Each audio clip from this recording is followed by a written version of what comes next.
Vamos agora na conclusão de congruência de triângulos. Então, vamos lá.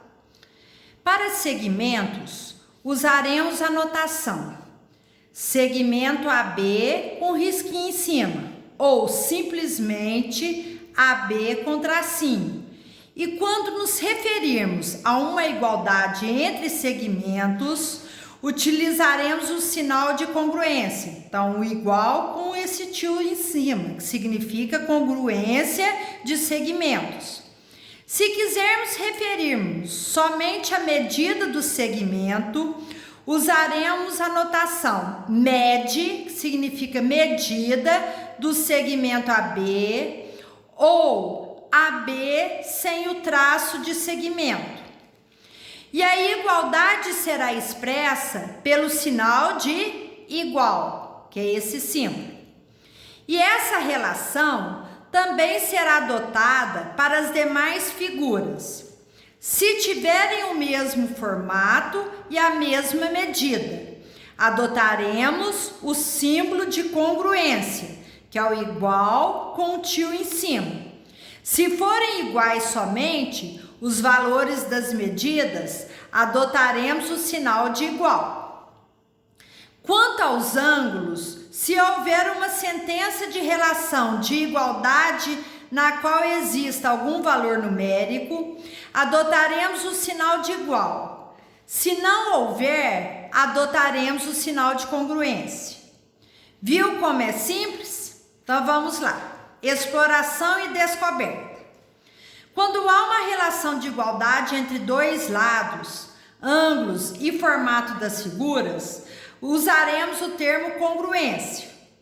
O que significa na prática que as figuras são idênticas, ou seja, que podem ser sobrepostas. Se eu colocar uma figura sobre a outra, vai encaixar todas as medidas.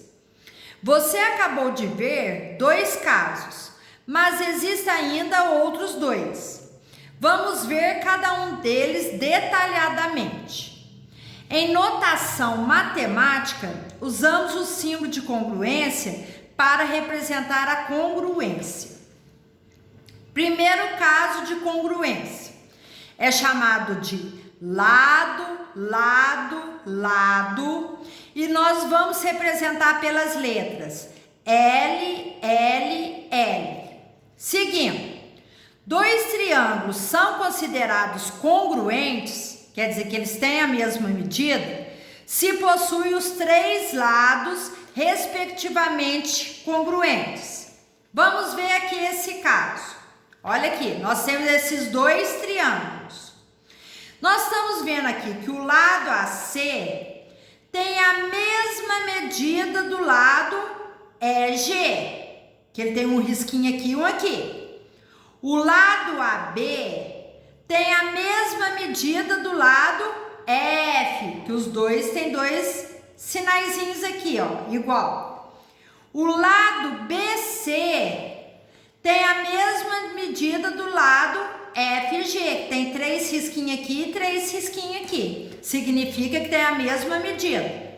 Então, nós falamos que o lado AB é congruente ao lado EF, que o lado AC é congruente ao lado EG, que o lado BC é congruente ao lado FG. Eu posso fazer GF ou FG, posso falar CB ou BC, tanto faz. Quer dizer que esse lado é igual a esse lado igual a esse lado igual a esse.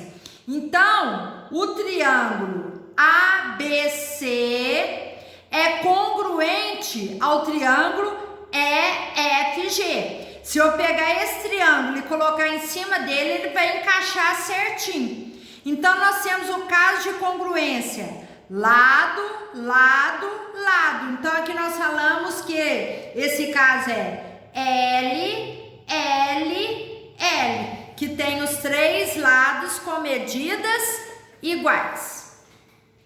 Segundo caso de congruência é chamado de lado, ângulo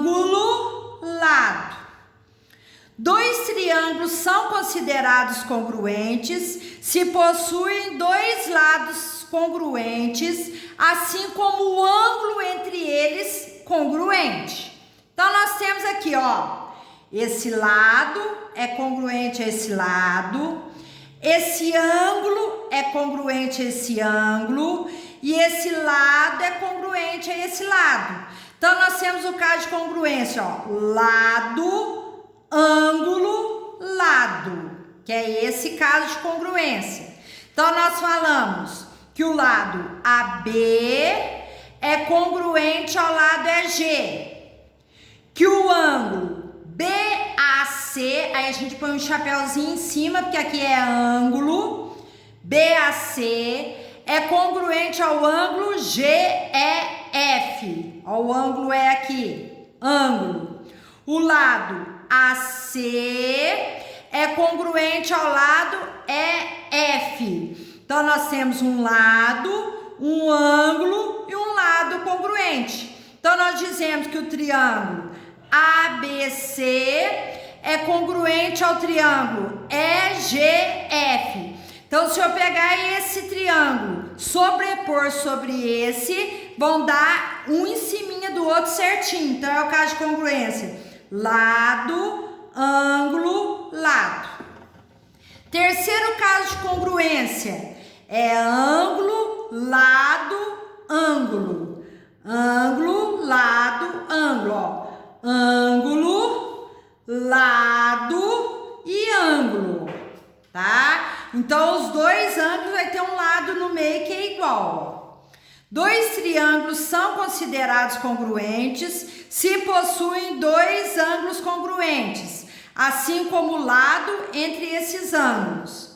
Então, nós temos aqui o ângulo CAB, ó, o chapéuzinho no A, é congruente a GEF, ó, o chapéuzinho aqui do ângulo.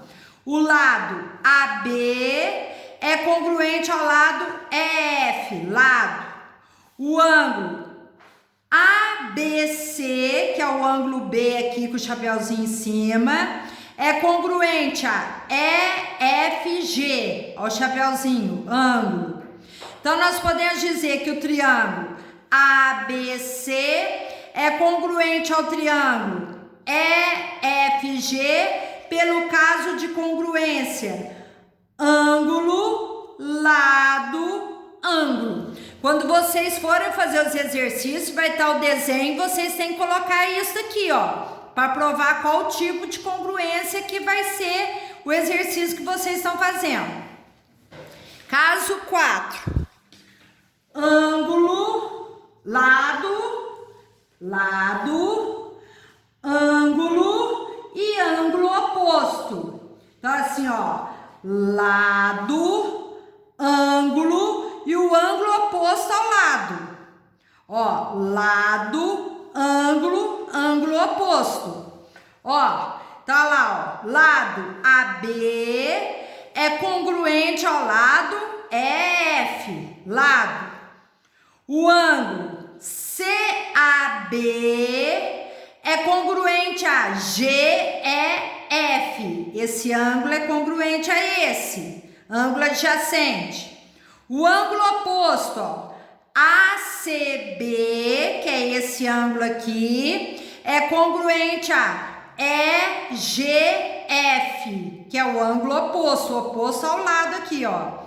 Então, nós temos que o triângulo ABC é congruente ao triângulo EFG pelo caso de congruência lado, ângulo e ângulo oposto. Repare que a indicação de congruência também foi adotada para os triângulos.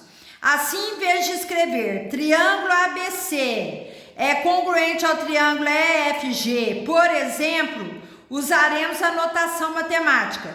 Triângulo ABC ou símbolo de congruência ao triângulo EFG. Continuando. Ampliação dos saberes. Na página 50. Vamos ver aqui, ó. Atenção! Não temos o caso de congruência ângulo, ângulo, ângulo. Ou seja, dois triângulos com ângulos internos congruentes não serão triângulos congruentes, quando eles não possuem os lados correspondentes também congruentes. Como no exemplo ao lado, não serão congruentes. Aqui está mostrando que esse ângulo tem a mesma medida desse, esse ângulo tem a mesma medida desse e esse ângulo tem a mesma medida desse. Mas olha o tamanho desse triângulo e olha o tamanho desse. Então, não tem lados iguais. Então, não existe o caso de congruência ângulo, ângulo, ângulo.